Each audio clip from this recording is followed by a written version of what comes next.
¿Cómo están? Muy buenas tardes. Bienvenidos a este ciclo de conferencias virtuales, en específico a esta conferencia que va a ser el tema de tendencias globales de digitalización en la construcción.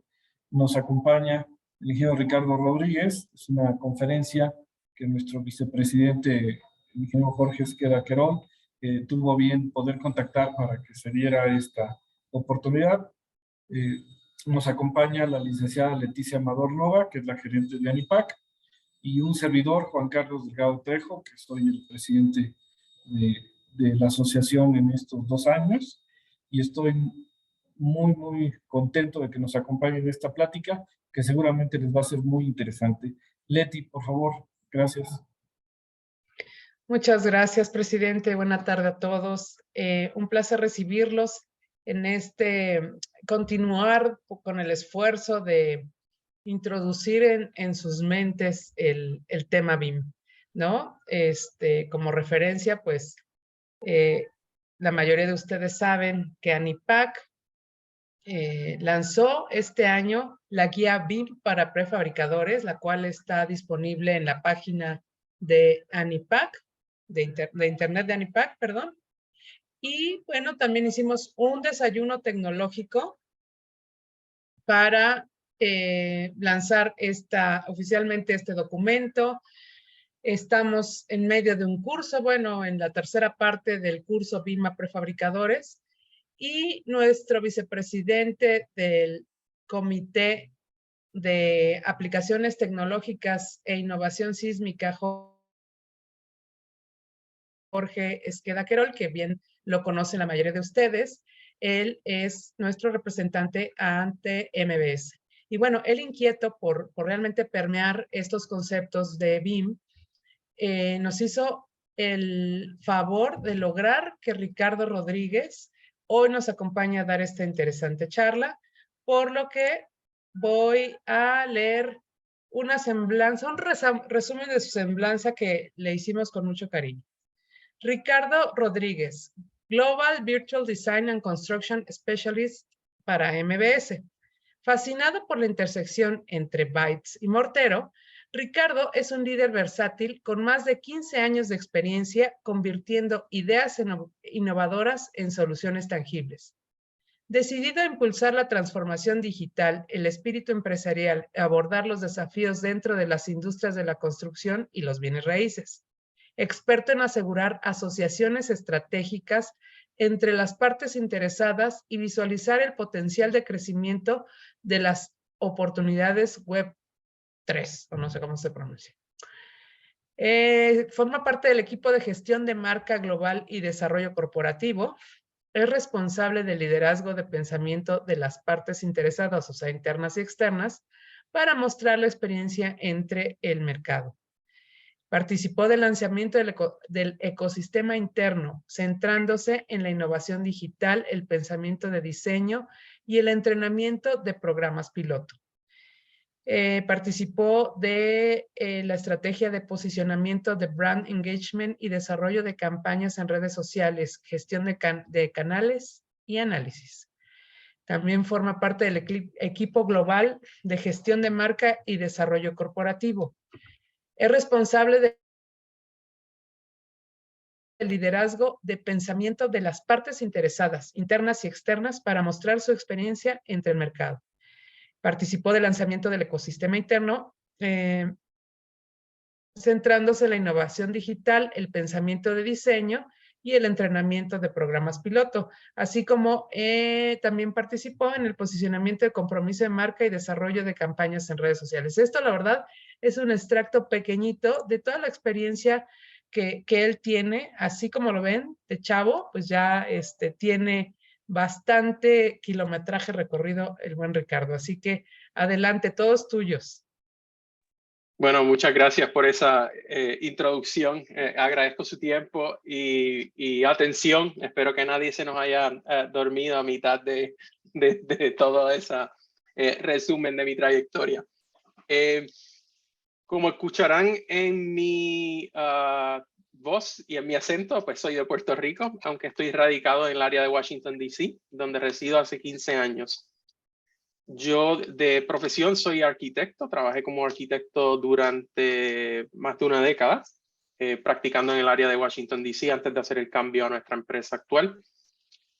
Y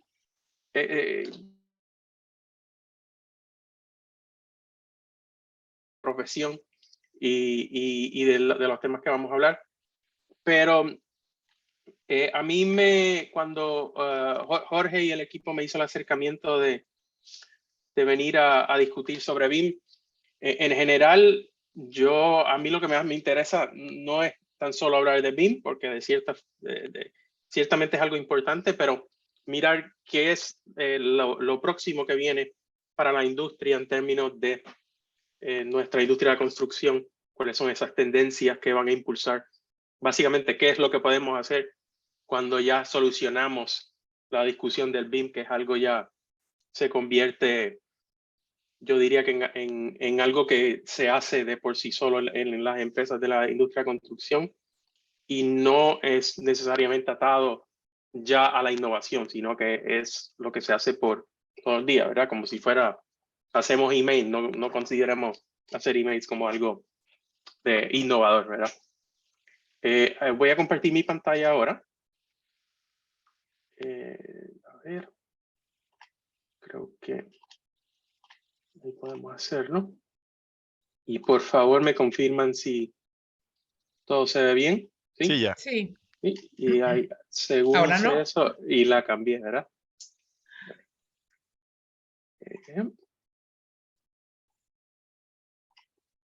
Perfecto.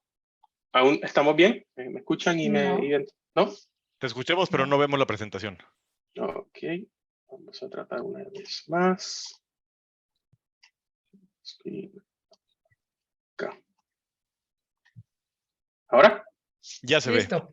Perfecto. Pues bueno. Así que yo, como van a descubrir un poco de mi personalidad, soy un tanto jocoso.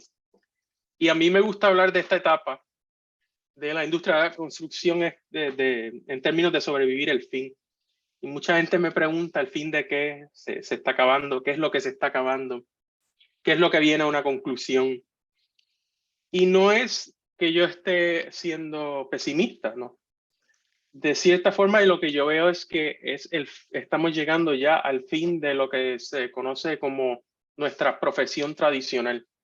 La forma en donde llevamos nuestra profesión, nuestras distintas carreras en la industria de la construcción, pues propiamente está llegando a su fin. En gran parte de eso se debe a medida que los avances de tecnología han sencillamente convertido algunas cosas que hacíamos antes obsoletas. Como les decía, soy un arquitecto que ya lleva algunos años sin practicar, pero estuve muy envuelto en el Instituto Americano de Arquitectos. Y como parte de mis labores con el AIA, que es una organización internacional ya, tiene 93,000 miembros alrededor del mundo, decidimos establecer un comité para mirar las tendencias que podrían ser más disruptivas sobre la práctica en aquel momento de arquitectura, pero los arquitectos y los ingenieros como parte del entorno de la construcción completo, ¿verdad? Así que, como parte de eso, empezamos a mirar tendencias y a reunir, a ver las láminas que le voy a presentar y la presentación completa en Spanglish. Eso yo creo que me viene por la parte puertorriqueña, así que me disculpo de antemano. Y como parte de esa experiencia que he tenido, he podido ver cómo se desarrolla esta tendencia, no tan solo en Estados Unidos, donde ciertamente resido, sino a nivel internacional. Cada país, cada región del mundo tiene algunos aspectos de estas tendencias de tecnología que aplican de una forma u otra a su práctica de la construcción. Así que, nada, les dejo inicialmente con esta cita, ¿verdad? Que aunque sonaría muy contemporánea, la escribió Aldous Huxley en el 1932, donde nos dice que a primera instancia los innovadores generalmente se persiguen o se consideran, pues,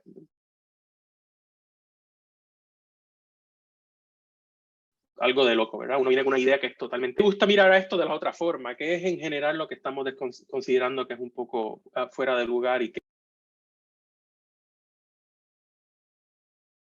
Vemos que en la industria de la construcción hay un problema de falta de mano de obra y es constante.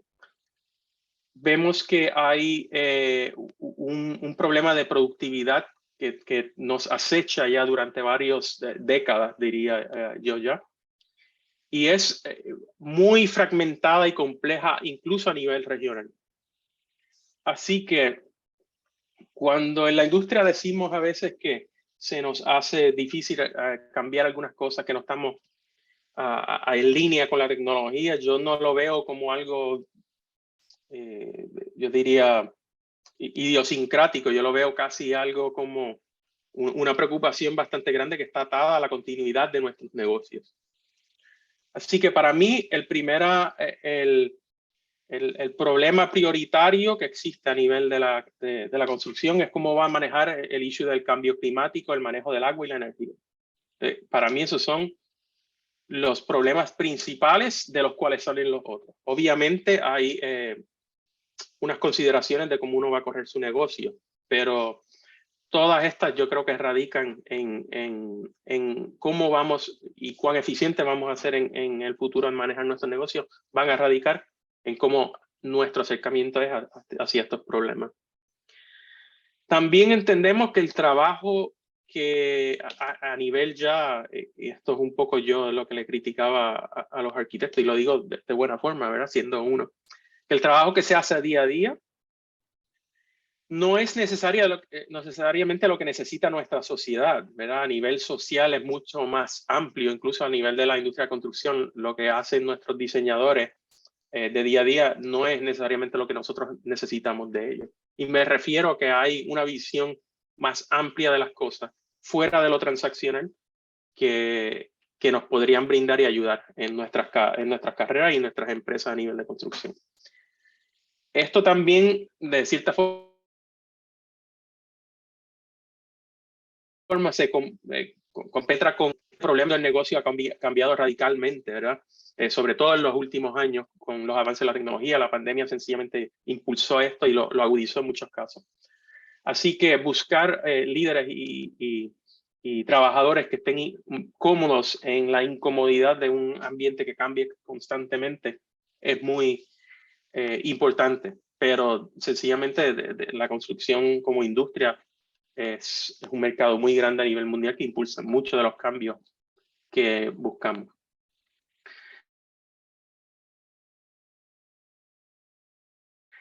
Hay visiones fuera de lo tradicional con la que nosotros, de las cuales necesitamos. Estas visiones, lo que esto significa es que hay unas destrezas que usualmente en el pasado, en nuestras carreras, vamos a excluir porque no forman parte de lo que tradicionalmente necesitamos en la práctica. O sea, necesitamos un administrador o un gerente de proyectos, sí, pero la pregunta aquí de esta estudiosa Caterina Dobienko, que es también una buena amiga, que nos hace pensar es cuáles son estas otras destrezas que nosotros necesitamos, que el mercado ya no los demanda de cierta forma, no las exige y que no las tenemos en nuestras industrias, las tenemos que buscar afuera, aunque tradicionalmente las hemos excluido. Moviéndonos al mundo de los datos, ¿cuántas de nuestras empresas tienen analistas de datos y estudiosos de datos, por ejemplo, programadores como parte del el modelo de negocio que llevan, ¿verdad? Y la estructura de negocio que llevan. Esto ya lo discutimos, pero esto es más bien mi trayectoria en 3 tiempos.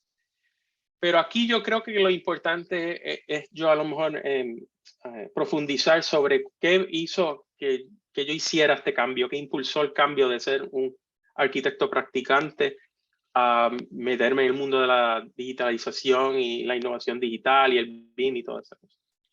Yo siempre fui una persona que estuve muy atado a buscar tecnologías desde muy joven.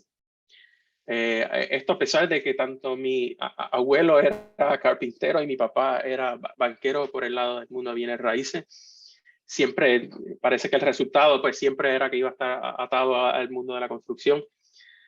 Y ese fue el tipo de trabajo que siempre supe hacer y el único que sabía hacer. Pero yo sí me daba cuenta que a medida que se me daba equipos que liderar, proyectos que hacer y mayor responsabilidades en la academia, en la práctica, también de la misma forma había unas preocupaciones que yo tenía que muchas cosas nunca lograban superarse o no podíamos ser productivos como quisiéramos. Siempre estábamos, nos sentíamos como cortos, eran en términos de fondos. Siempre había problemas similares a la hora de llevar las obras a la construcción. Así que a mí se me dio con ponerme a buscar cosas afuera, sobre todo tecnología, herramientas que pudieran ayudar a pues, sobrellevar esa brecha de las necesidades que teníamos para llevar esa. Y entre una cosa y otra, pues surgió esta oportunidad en la empresa actual, en donde la mayor parte de mi trabajo, de lo que yo hago, es mirar unas tendencias a nivel mundial. Y sé que ahora a lo mejor estoy hablando en términos un tanto abstractos, lo vamos a ver más de lleno según acelere la presentación. Pero lo importante, yo diría, de esto es que a pesar de que todo esto estaba pasando, cuando yo hablaba, yo he tenido como 40 ponencias en los últimos años, debe ser más ya, siempre que abro con práctica, bien. Y pues así son las cosas. Y eso para mí es, yo diría, el punto más importante que unas pocas cosas más allá. Porque a pesar de que muchas veces sentimos que se nos cae, ¿verdad? la casa de trabajo, de problemas en las obras, siempre decimos, bueno, así son las cosas en nuestra industria. Y nunca hay un ejercicio formal de buscar soluciones para poder llevar a cabo mejores ganancias, mejor productividad, mejor ejecución de obra. Cuando vemos esto un poco más formal y científico, esto es un estudio que hace McKinsey, se llama el índice de digitalización. Y mira como alrededor de 30 métricas, es mucho más amplio que esto es como un resumen. Y busca el nivel de digitalización de distintas industrias y las compara una con otra. Todos los años tiran uno nuevo. Si uno busca dónde está la industria de acción, lamentablemente se encuentra acá abajo, justo por encima de la agricultura y la casa. Eso nos apunta a este problema que tenemos de nuestro acercamiento hacia lo que es la transformación digital. Así que con eso es que estamos combatiendo. Y yo diría, si uno mira el número de productividad aquí que aparece al final, cuán productivo uno es en la extracción de valor, el número va en decrecimiento. Y eso ha sido así más o menos desde 1950. Así que no, yo diría que según la tecnología avanza, no podemos estar en una circunstancia donde estamos diciendo, pues, se sienta así son las cosas. Ahora yo veo aquí unos pocos problemas. Algunas de estas cosas sí son graciosas, pero es una forma graciosa para no poner sencillamente hechos que suenan no muy positivos. Hay que ver que tenemos una amplia cantidad de estudios que nos dicen que hay alrededor de un 50% de posibilidad de que haya un desplazamiento de trabajos en la industria de la construcción. Algunos estudios lo ponen en 2057, otros incluso lo dicen desde el 2030. Va a haber ya ese problema. A pesar de eso, el nivel de productividad está en el punto bastante constante, si no más bajo en 20 años. Cuando uno compara lo que hacen otras industrias para sobrellevar estos retos que tienen, usualmente enfocan parte de sus ganancias o de lo que extraen a su obra al año, alrededor del 3.5%, en innovación, en desarrollo de research y de herramientas nuevas para poder sobrellevar pues, los problemas que tienen sus empresas. En el mundo de la construcción, eso es menos del 1%, usualmente.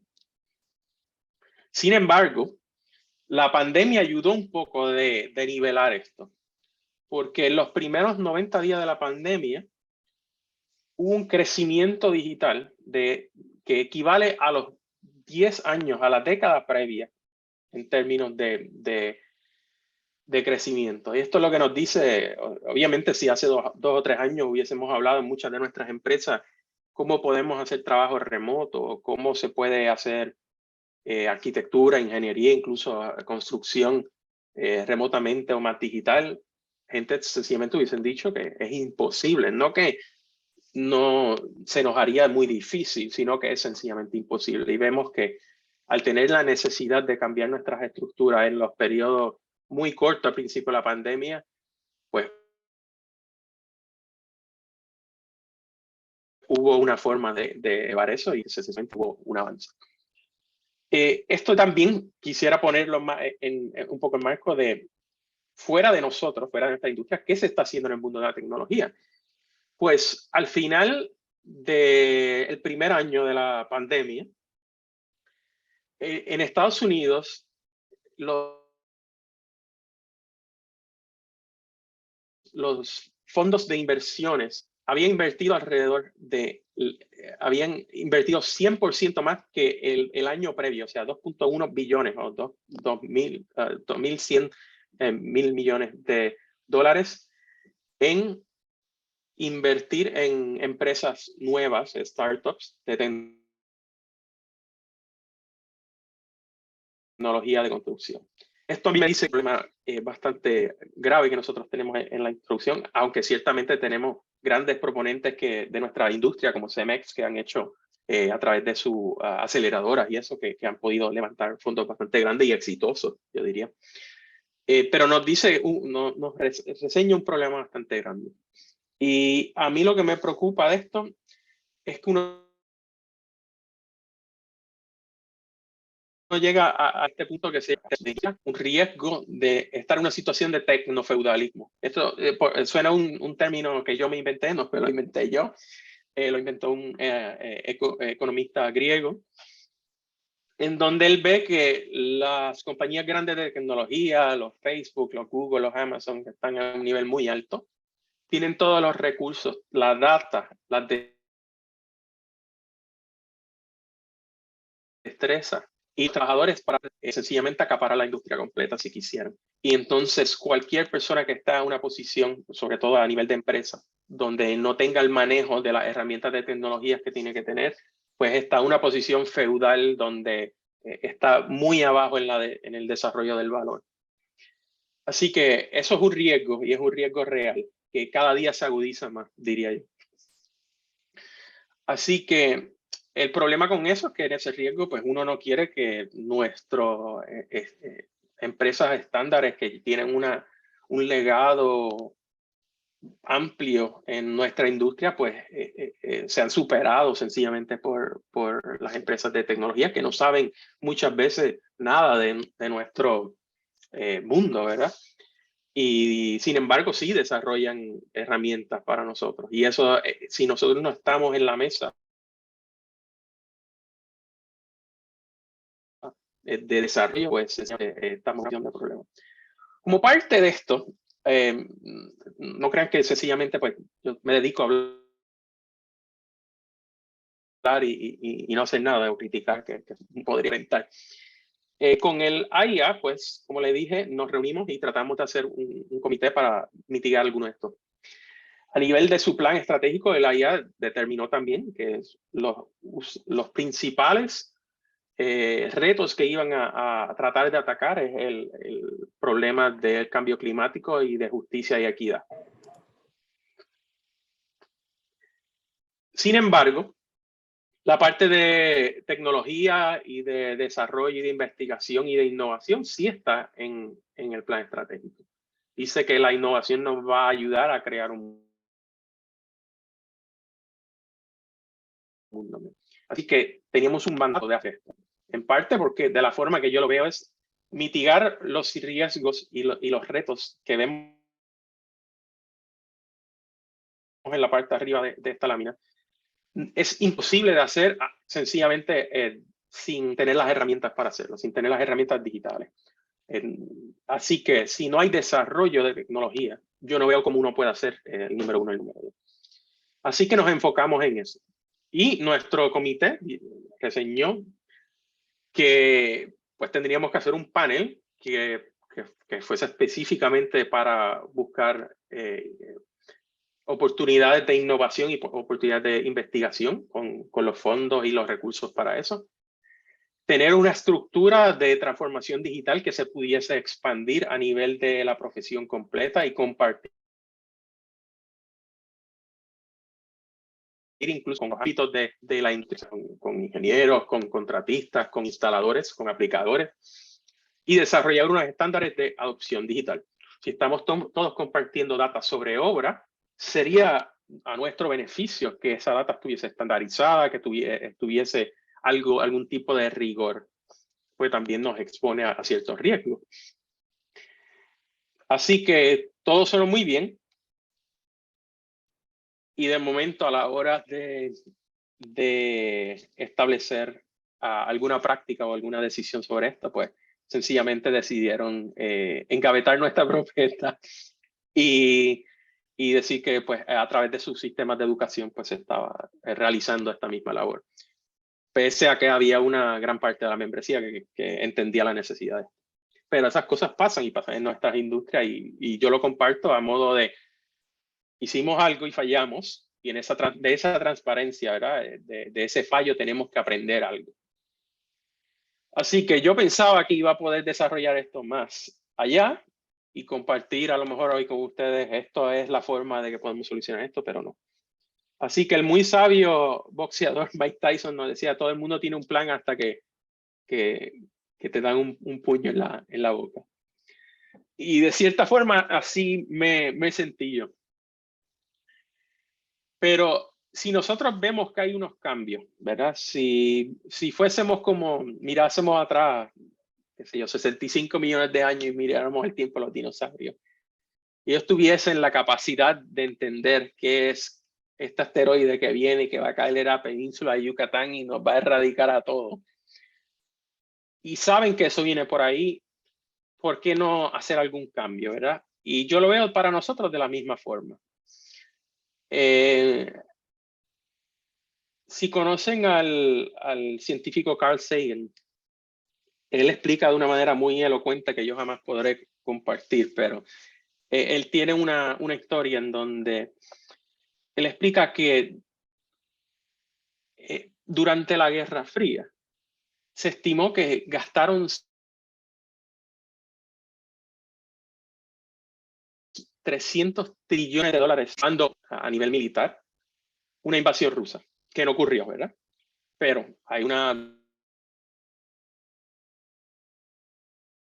alguien tuvo que hacer un cálculo y detener, aunque la probabilidad de invasión rusa fuese bien bajita, hay que dedicarle unos recursos a esto por si acaso. Y a mí me gusta pensar en eso, de por qué no se aplica ese mismo tipo de razonamiento a otros de nuestros problemas, como por ejemplo el problema de transformación digital o el problema del cambio climático.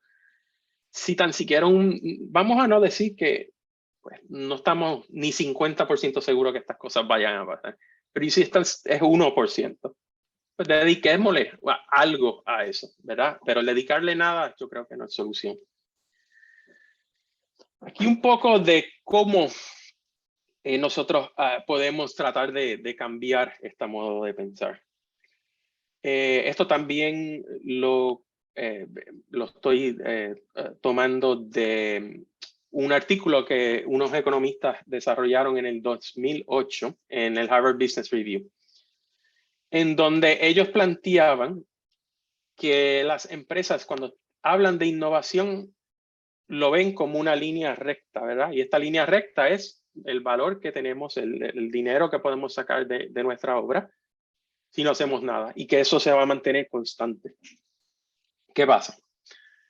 Asumen que si yo hago algún tipo de innovación, pues va a haber algún crecimiento.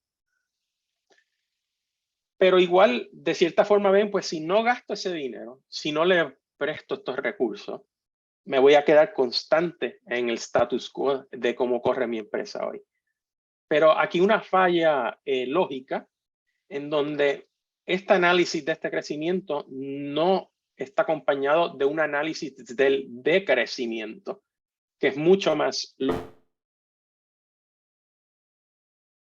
lógico y real. Es el costo, lo que le cuesta a la empresa de usted no hacer nada. Y eso se define o repercute en problemas de falta de adopción de ciertas tecnologías, en una pérdida de una ventaja competitiva, de relevancia en el mercado. O sea, hay unos efectos reales de este decrecimiento. Así que cuando a usted en su empresa le digan, mira, podemos instalar esto, lo otro, comprar esto, lo otro, para poder mejorar nuestra práctica y nuestro negocio día a día, aseguremos, ¿no?, que hagamos también el análisis de qué es lo que perdemos si no nos movemos y tomamos esta decisión.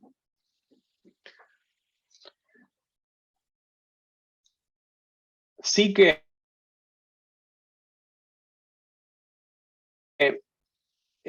siguiendo la temática de cómo nosotros podemos llevar a cabo estos cambios en nuestras empresas. Ford decía de que si él hubiese preguntado a la gente qué era lo que ellos querían pues caballos más rápidos en vez de un automóvil. Y nosotros tenemos que tener eso siempre en mente porque no podemos únicamente buscar soluciones a los problemas que nos acechan ahora desde el status quo, desde nuestros recursos y nuestras estructuras actuales, sino que hay que desarrollar una forma de mirar un poco más allá y utilizar ciertos recursos para sobrellevar eso. Yo lo veo y me gustaría compartirlo en esto y a lo mejor aquí explico un poco lo que es alguno de estos términos. Me consta que algunos son a lo mejor un poco raros o obscuros. Pero cuando salió el Internet, se dice que la primera fase del Internet, del Web 1.0, que era estático, donde uno veía las cosas como una enciclopedia casi. Todo era unidireccional, casi como un flyer o un brochure que uno da sobre un producto, una obra, sin interacciones con usuarios o una audiencia. Se dice que ese mundo de ese Web 1.0 terminó en el 2005. Análisis de y cada uno de ustedes puede hacer esto, de por ejemplo las páginas web y las redes que ustedes tengan activas y donde compartan en sus empresas, en cuál de estas categorías caen y podrán saber. Pero se dice que en el 2005 ese fue el punto más alto. Yo cuando lo veo desde afuera, muchas veces, y estoy hablando de sitio y algunas de las páginas web de ciertas empresas, a mí se me parece que ciertamente están en ese mundo del Web 1.0 y no han llegado al mundo que a lo mejor podemos decir un poco más actual del Web 2.0, donde están las redes sociales, uno escucha lo que los usuarios y los clientes y la gente que le está comprando a uno, pues, sus opiniones, uno crea una comunidad, una audiencia, algunas interacciones en términos de intercambios de conocimientos, relaciones de experiencia, ¿verdad? Y apoyo técnico real, en tiempo real, que es donde está el mundo, el Web 2.0. muy pocas empresas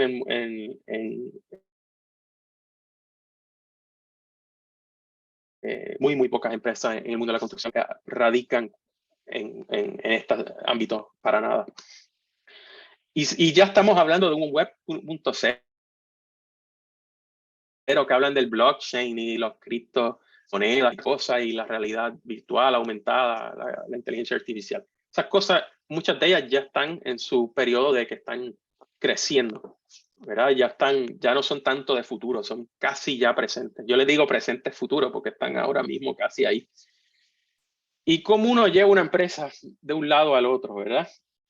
Uno pensaría que, bueno, estamos ahora en el mundo del 2005, vamos ahora por lo menos tratar de llegar al mundo del web 2.0 con las redes sociales y eventualmente llegaremos al.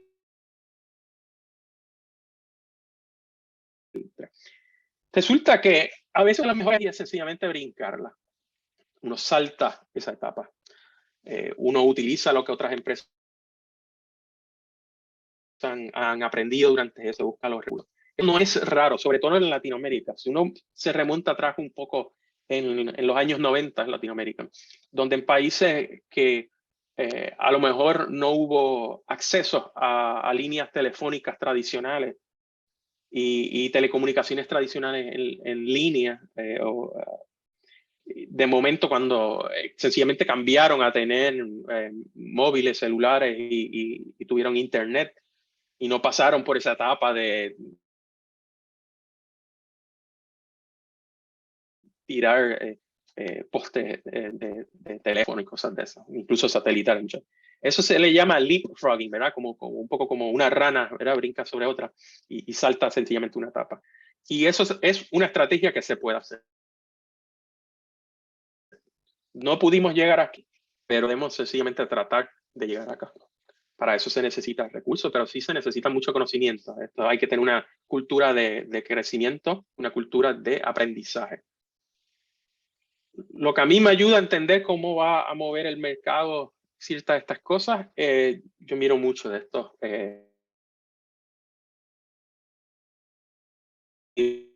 Donde están consagrando las inversiones. Esto lo puede buscar usted también. El Hype Cycle lo desarrolla Gartner, que es una empresa, lo busca, lo tiran todos los años. Los tiran casi siempre hacia el final del año. Y ahí uno puede ir mirando, básicamente, a ver si puedo apuntar.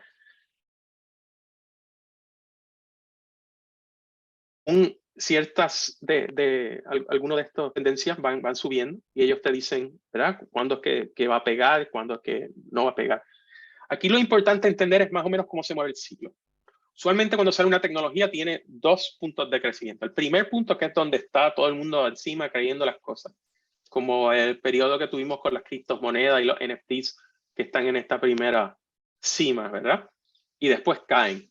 Esto pasó con los códigos QR hace 5 o 6 años, donde estas cosas salieron. Todo el mundo estaba, wow, esto es algo nuevo, tenemos que usarlo, tenemos que aprenderlo.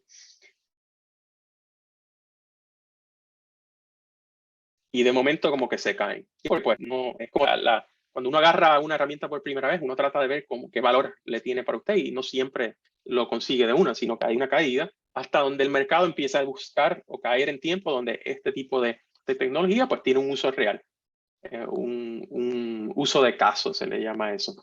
Y eso ya está en la segunda cima de esta curva que usted ve. Así que todas estas cosas son cíclicamente. De nuevo, uno tiene como empresa dos oportunidades para caer en estas tecnologías. Muchas veces cuando empiezan ya a estar en este mercado aquí donde uno las empieza a adoptar aquí en lo que se considera el mercado ya de transacción más de día a día, que pues ya la gente sabe cómo es que la va a usar, cómo la quiere usar. Y para ver cuáles de estas cosas van a ser útiles, muchas veces lo que hay que tratarla, pero también tenemos que ser conscientes de que todos tenemos un prejuicio sobre nuestra carrera, sobre nosotros, sobre nuestra empresa. Eso se le llama cognitive fixedness, que yo creo que en español sería algo como fijación cognitiva o algo así. en donde uno busca, es un estado de pensar donde uno busca sencillamente las soluciones desde donde las puede ver, desde el marco actual, cuando muchas veces las soluciones esas están fuera del marco usual. La arquitecta, investigadora, no sé, Neri Oxman, no sé si la han buscado, pero si no conocen quién es Neri Oxman, esa persona sí, ella es increíble, ella sí vive en el futuro, ella busca el futuro, trabaja en MIT, en el Media Lab de MIT. Y si tienen Netflix, busquen el episodio de Abstract, de la serie Abstract de ella, y van a entender que ella anda en otro planeta. Pero ella tiene una cita que a mí me está muy, yo diría un acercamiento que a mí me está muy, muy claro. Que es que ella entiende que debe haber un balance más real entre lo que es el soñar y el construir. Yo traduzco eso de otra forma, que es que hay que tener un balance entre lo que es operacional y lo que es innovación, o lo que es operacional y lo que es amor creativo, que es otra forma de verlo. Y lo que se llama el pensamiento de diseño o el design thinking como herramienta de eso, si lo miran bien, casi hace sentido como si fuera un ciclo de una obra, ¿verdad? Donde al principio uno hace un estudio, un análisis, después uno busca algunas ideas, las desarrolla y después las ejecuta. Es algo similar, pero ocurre de una forma cíclicamente y mucho más rápido.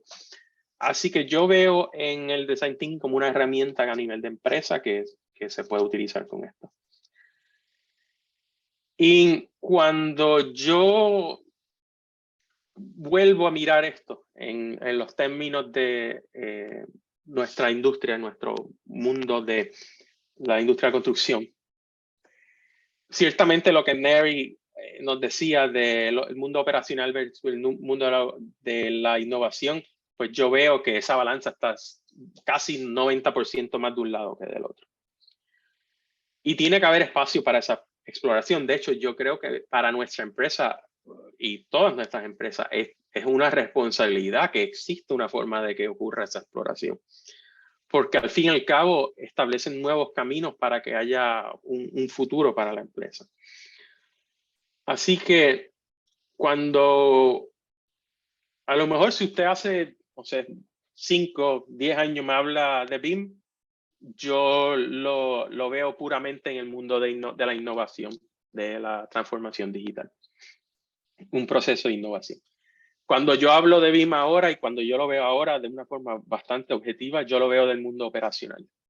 Es algo que ocurre, es como decir, o sea, estamos usando celulares o email, eso está completamente acá, ¿no? Eso no es innovador, pero sencillamente eso ya es parte del mundo operacional y tenemos que descubrir cuáles son las formas de explotarlo, ¿verdad? Porque es una temática de data sobre la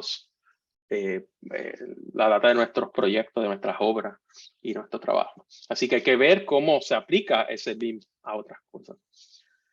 Y esa exploración se da a medida que uno entiende que nuestras empresas usualmente están radicadas y orientadas hacia el producto. Y con el producto me refiero a la obra, a la ejecución de eso. Y muy pocas veces buscan soluciones o innovaciones que están en el mundo de los usuarios o nuestros clientes.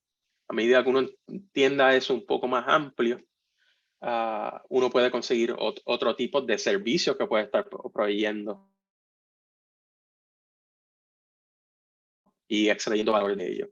Para mí es muy importante porque en el mundo que se dice, ¿verdad? De hoy día, donde se dice que la data tiene incluso más valor que un barril de petróleo, el punto de entrada de la data del mundo construido ocurre a través de nuestras empresas. Y usualmente nos enfocamos únicamente en el producto de la obra y el valor que pudieran tener esos datos sencillamente lo tiramos a la basura o lo engavetamos, no sabemos qué hacer con él. Así que yo creo que todas las empresas son negocios de data. Lo único que en algunos lados es muy evidente su uso y en otros no. Y ese tipo de madurez es algo que tenemos que desarrollar. hay formas de entender esto en un marco de lo que sería la empresa, ¿verdad? Procesos, la empleomanía, ¿verdad? La vida está en el medio. Pero estas cosas todas juegan entre sí. Lo que significa esto es que yo no les puedo venir a ustedes con decir, mira, compren esto y así solucionan sus problemas, sino que sencillamente hay que entender, hacer un análisis, cómo funcionan todas estas distintas campos en su empresa, en cuáles estamos un poco más atrás, que tenemos que desarrollar un poco mejor, cuáles estamos bien, que podemos sencillamente llevárselo a nuestros clientes más de lleno, y a medida que entendamos esto, que podemos entonces echar algo hacia adelante. Les recuerdo que aquí, como dice Natalie Foley, ¿verdad? El fallar en innovar significa que en algún periodo de tiempo uno no está llegando o llevándole al consumidor, al cliente, al usuario, llenando las expectativas que ellos tienen sobre sus productos y sobre sus servicios. Así que es imposible, esa línea de status quo no existe en realidad. Hablando un poco de las tendencias, me pueden seguir en las redes. Yo, de hecho, hice un panel sobre estas tendencias y escribí un artículo en un blog semanal de cada una de estas. Estas son las 9 tendencias que yo veo que están afectando al mundo de la construcción. Ahora, obviamente no tengo tiempo para cubrirlas todas, pero yo le voy a hablar de una que a mí me ha despertado un poco más de curiosidad, que es sencillamente lo que yo espero que se lleven hoy, de que haya curiosidad de algunas cosas y les ayude a lo mejor perseguir la que usted piense más relevante a usted, a su carrera o a su empresa. Así que para mí lo de inteligencia artificial pues me resultó y parte porque suena casi algo medio, no sé, fantástico, religioso, fantasía, ¿verdad? Pero no lo es. Y mucha gente piensa que cuando hablamos de inteligencia artificial pensamos algo muy complicado, a veces lo es, pero que está en el futuro. Y en realidad nos debemos dar cuenta que nosotros interactuamos con inteligencia artificial múltiples veces al día a través de esto, ¿verdad? Una vez nosotros nos pusimos esto en el bolsillo, ya ese mundo empezó a correr. La data que generamos en el transcurso de nuestras interacciones en línea, todas son minadas para desarrollar modelos de inteligencia artificial que nos producen ciertos efectos en nosotros o nos ayudan a entender algunas cosas mejor. Cuando hablo de inteligencia artificial, me gusta siempre tratar de clarificar estos dos puntos. Porque mucha gente piensa que inteligencia artificial y automatización es lo mismo y no lo es. La automatización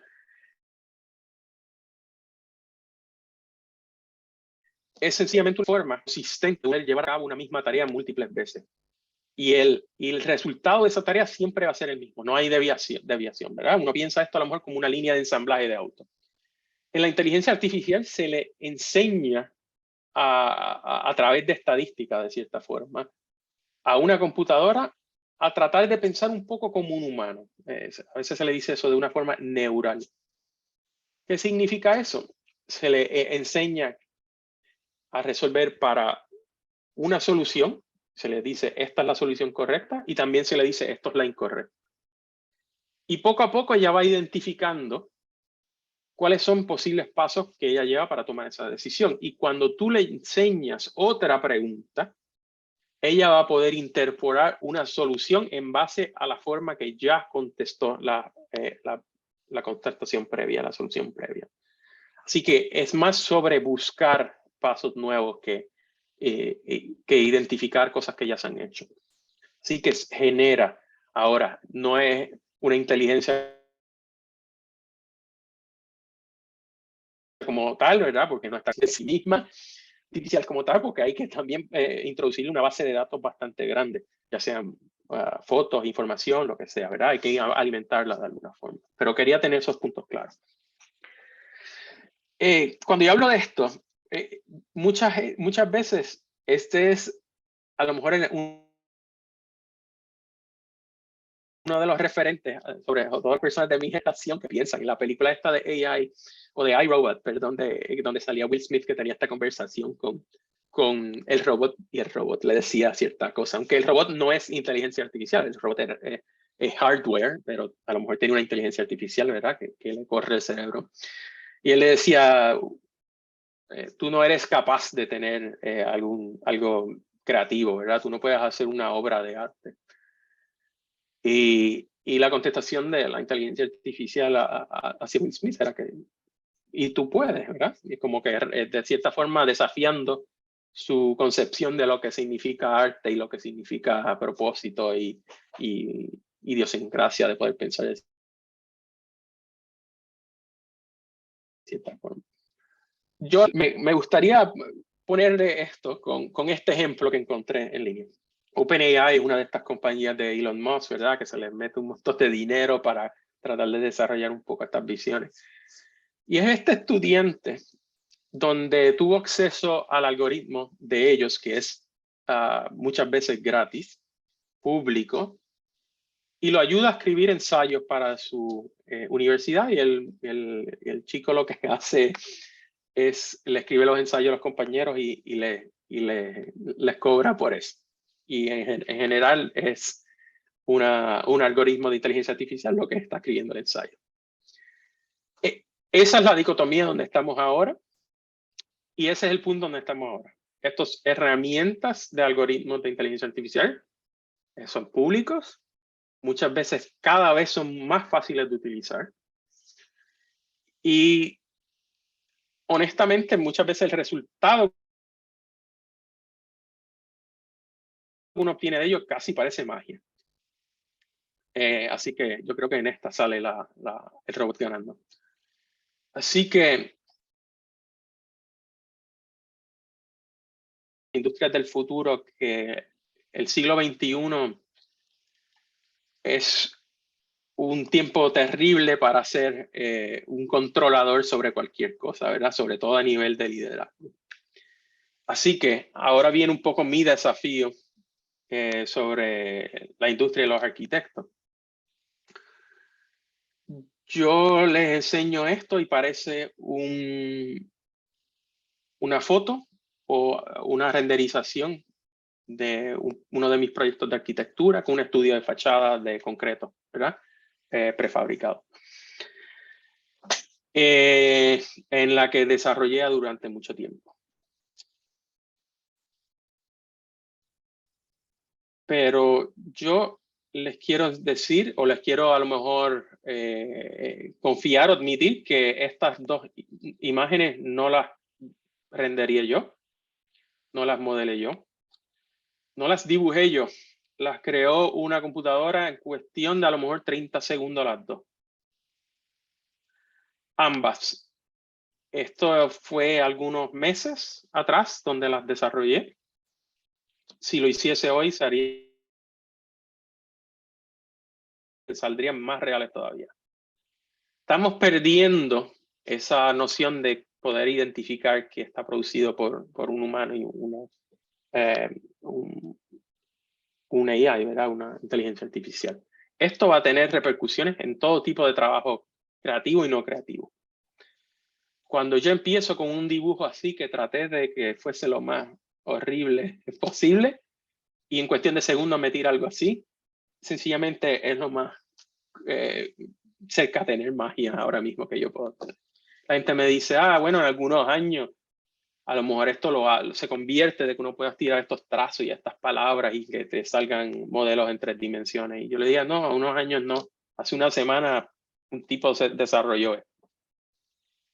Ninguno de estos modelos que usted ve aquí se modelaron en 3 dimensiones.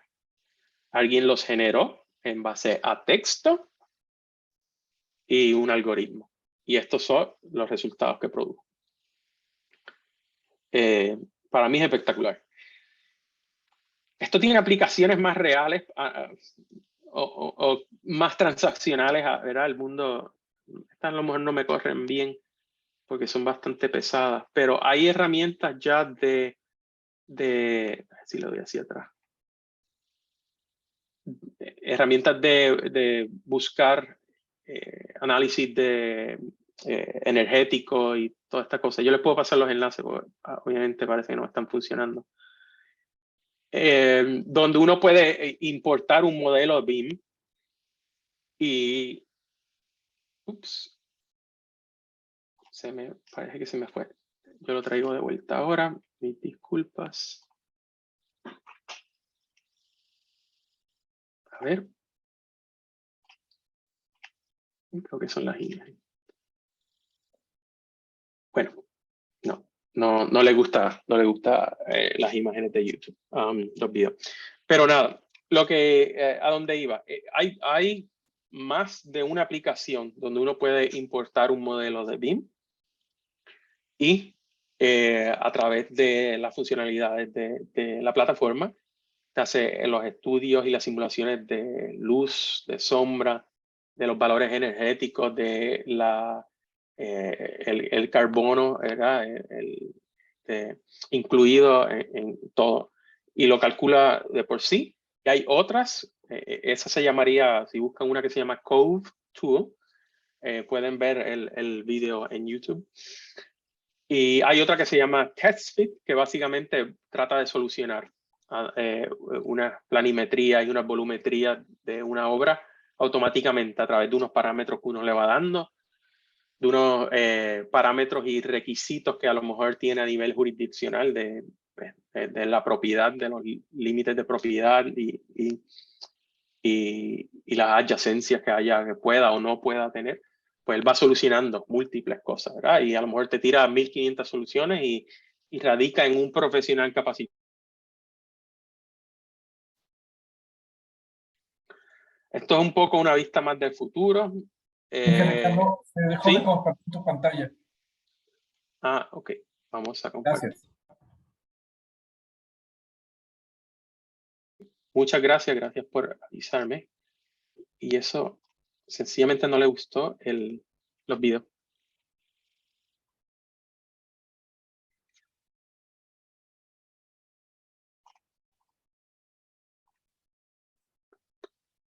Acá.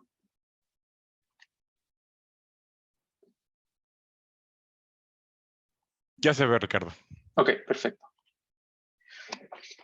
Estas citas son básicamente una discusión que está teniendo Ian Keogh, que los que conocen BIM o utilizan Revit, y Ian es el creador de Dynamo, la herramienta de programación visual que se utiliza para hacer modelos complejos. Y él está hablando de un mundo de verdad donde no hay ni archivos para compartir, no hay dibujos, no hay algo físico, ¿verdad? Sino que la información se genera y se comparte en la nube a través de todas las personas. Obviamente no estamos ahí todavía, pero tenemos que ir pensando que ese es el mundo al que tenemos que preparar nuestras empresas. Porque si nosotros que somos de la industria no lo hacemos, las compañías de tecnología grandes sencillamente lo van a hacer. Y no está fuera de la ecuación completamente. Estas son algunas de las herramientas. Ya Mayur es un tipo que habla del metaverso y todo eso. Está diciendo, mira, si estás interesado en tecnología del mundo de la arquitectura, ingeniería y construcción, estas son algunas de las cosas que hay que ir aprendiendo. Él habla del DAO, no sé si han escuchado el término, que significa, DAO es en inglés es Decentralized Automated Organization, una organización descentralizada y automatizada. Piensen en el DAO como una cooperativa en donde las transacciones y la prueba de esas transacciones son automatizadas. Y eso te da la capacidad, o a nivel a lo mejor conceptual, de tener una empresa donde hay gente en distintas partes del mundo y donde yo como empleado me conecto, decido qué trabajo voy a hacer hoy y en base a mi colaboración ese día se me paga automáticamente por lo que yo pueda producir en esa. Es una forma bastante amplia de verlo, sí. Esto es un poco esa estructura. Pero yo he apoyado a algunos de los trabajos que ellos han hecho y sencillamente es una forma bien innovadora de verlo, pero muy propia radicada de lo que sería una cooperativa. Y por último, pues lo dejo con algunas preguntas que a mí ¿qué es lo que podemos hacer, verdad? Yo diría que sencillamente cuando tenemos la voluntad de hacer las cosas, pues descubrimos una brecha, ¿verdad? Descubrimos un camino. Hay que ver dónde uno está, analizar dónde uno está parado, y para eso uno hace una investigación, un análisis de madurez digital. Existen varias en línea que uno puede sencillamente seguir y tomar unas decisiones, ¿verdad? Hay que ser más asertivo en ajustar esa balanza de qué es lo operacional versus lo creativo o la investigación. Y que hay que, pues, ser más amplio a ese aprendizaje, y para eso hay que salirse de las líneas tradicionales. Significa que a lo mejor tenemos que conseguir gente que sabe de estas cosas más que nosotros, ¿verdad? Como famosamente algunos dicen, mira, si no puedes hacer eso en tu empresa, o lo tienes que comprar o lo tienes que crear. Y los dejo un poco de nuevo con lo de la realidad, lo de la inteligencia artificial, ¿verdad? Aquí un poco de Westworld. Si algo es real, importa si es real o no, si uno no sabe la diferencia, ¿verdad? Y ese es el mundo que se avecina, que tenemos que estar diestros en eso. Y acá lo dejo con un poco de información de contacto. Yo estoy haciendo ahora arte a través de inteligencia artificial. Si me siguen, van a poder ver, comentar y decir que les gusta, que no les gusta. Yo siempre estoy abierto a preguntas. Así que muchas gracias. Cualquier inquietud o discusión que quieran tener.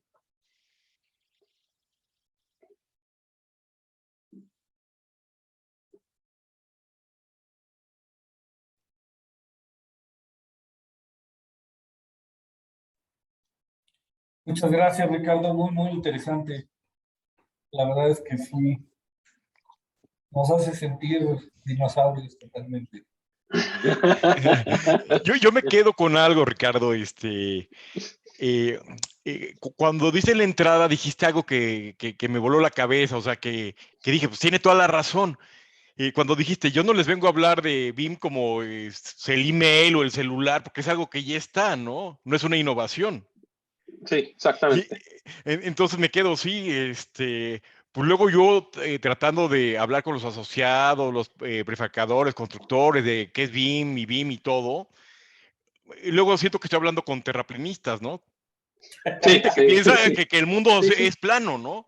Sí, sí. Y la prefabricación nunca va a desaparecer, y la construcción siempre van a necesitar mano de obra. O sea, estoy hablando con Blockbuster, Sí.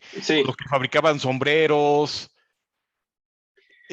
Y eso pasa, ¿verdad? Y de hecho, por eso que ya a mí como que prefiero ni hablar de eso, prefiero hablar de las consecuencias de eso. Es algo que ya tenemos que hacer. Ninguna de nuestras empresas está tirando una publicidad de mercado donde dice nosotros somos mejores porque usamos emails y celulares. Son tecnologías, ¿verdad? Tienen un uso. Yo veo el BIM como algo, mira, ya pasó, ya pasó en las últimas décadas. Si lo aprendimos o no, ya eso pasó, el mundo superó esa discusión. Y de cierta forma, obviamente suena que estoy siendo arrogante o a lo mejor no muy empático, porque ciertamente esa tecnología no le llegó a todo el mundo. Y es muy difícil llegar a entenderla si uno empieza desde cero. Pero a veces yo creo que nosotros que estamos impulsando la tecnología, pues tratamos de forzarlo demasiado. Y a lo mejor debemos sencillamente enfocarnos en las ventajas y en las soluciones que pueden tener, en los resultados que pueden tener, y dejar la discusión tecnológica de lado. Pero sí, eso pasa. Y yo diría que hablando sobre todo lo de la automatización y de la inteligencia artificial, mucha gente piensa, sobre todo el mundo de los prefabricados, pues va a dejar a los trabajadores sin trabajo.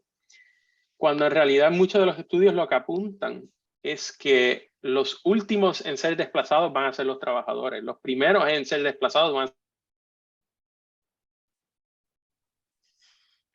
la gente con títulos de carrera, ¿verdad? Los arquitectos, los ingenieros, los licenciados. Y si uno lo ve de esa forma, la problemática es otra totalmente, pues una que se trata de conocimiento. Todo ese conocimiento de 1 a 5 años, uno tiene que pensar que muy pronto, pues a nivel de producción lo va a poder hacer algún tipo de sistema automatizado.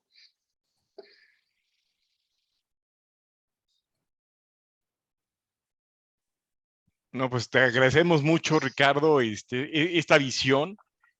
Realmente me gustó mucho. O sea, yo sé que tú estás, ahora sí que más allá del bien y del mal, ya desde hace rato, ¿no? Comentarles, Ricardo, hace unos meses o hace uno o 2 años estaba trabajando en una aplicación, ¿te acuerdas, Ricardo? Ven esa aplicación de que si tú le tomas la foto a una planta, te va a decir de que está enferma, qué tienes que hacer y eso. Sí, Él ya estaba trabajando en que tú en un desconchamiento, en una grieta, tú llegas con tu celular, tomabas la foto y ya te iba a dar como el estudio de patología de qué había sucedido, ¿no? Y cómo podrías repararlo, ¿no? O sea, sí. ya yéndonos a inteligencia artificial o a otras cosas. Sí, y eso a mí me gustaría discutirlo, o me gusta discutirlo, debo decir, a término de fallo, ¿verdad? Porque nosotros no pudimos echarlo a andar por diversas razones. Pero en nuestra industria muchas veces los fallos así se esconden, ¿verdad? Porque tradicionalmente es lo que hacemos.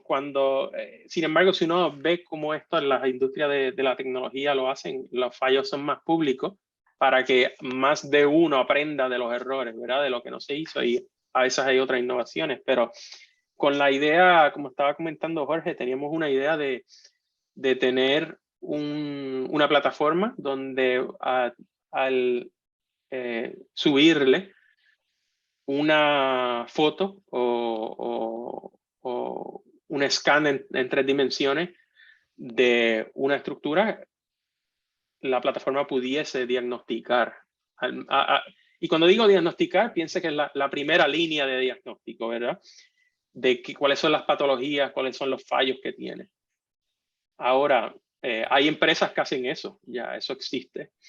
Nosotros estábamos tratando de ver si podíamos empatar eso con productos. Pero eso ocurre a medida que identificamos un problema desde el punto de vista de nuestros usuarios o clientes, ¿verdad? Del dueño.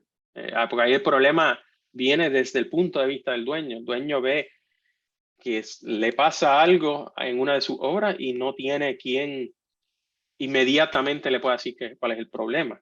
Entonces uno empieza a ver, bueno, cuáles son los pasos que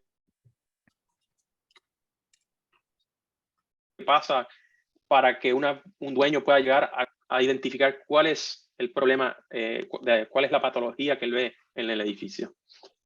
Y entonces uno tiene que empezar a ser la persona que identifica el problema inicialmente. No es alguien educado en construcción, puede ser alguien de mantenimiento, un trabajador, puede ser quien sea. Lo ve en el campo, le saca una foto y eso ya de ahí debe ir a un sistema que sí lo pueda ver una persona capacitada y diga, mira, aquí está pasando algo. Eso estamos buscando automatizar todo ese proceso. Y así hay muchas, ¿verdad? Nosotros, al menos en nuestra empresa, habíamos identificado ideas así, alrededor de 20 que tenían potencial en el mercado antes de que hubiese unos cambios organizacionales. Y yo digo, en su empresa debe haber miles, ¿verdad? Identificar una y ver. Sí, Ricardo, muchas gracias. Pues realmente aquí estamos luego discutiendo que si sirve la rueda o no sirve la rueda, ¿no? Sí, exacto, sí, exactamente. Muchas veces. Sí, o sea, ya superamos lo del fuego, ¿no? Ahorita estamos discutiendo la rueda. Sí, Digo, por lo ya menos. ya avanzamos. Hubo un avance, Y nuestro presidente le encanta eso, a Juan Carlos Delgado, nuestro presidente, le encanta eso. Él siempre va un paso más allá y le gusta traer cosas así, ¿no? Y es lo que necesitamos. Y tu mensaje es muy claro, Ricardo. Muchas gracias.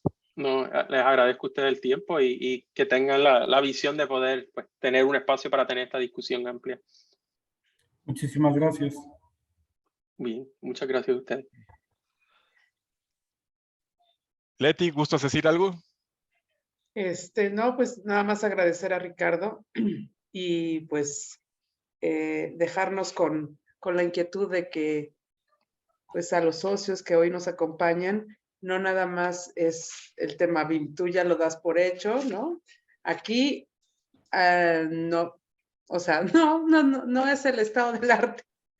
Estamos, como decía Juan Carlos, años luz de toda esa tecnología que tú estás desarrollando, ¿no? Cuando leía tu semblanza, yo decía, bueno, él es un científico, entonces, pero bueno. A mí me dicen hereje, realmente, es lo más común que me llaman. Exacto, Te entonces quieren pues, quemar. yo creo que no es para que nos sintamos mal, sino para ver lo que ya se está gestando en el mundo y hacia adentro, pues todos los pasos que debemos de apresurar, ¿no? Te agradecemos mucho, Ricardo. Es una llamada a la acción. Sí, exacto. Sí. Y Sí, yo muchísimas gracias. agradezco siempre a su servicio. Gracias por la invitación. No sé si alguien del público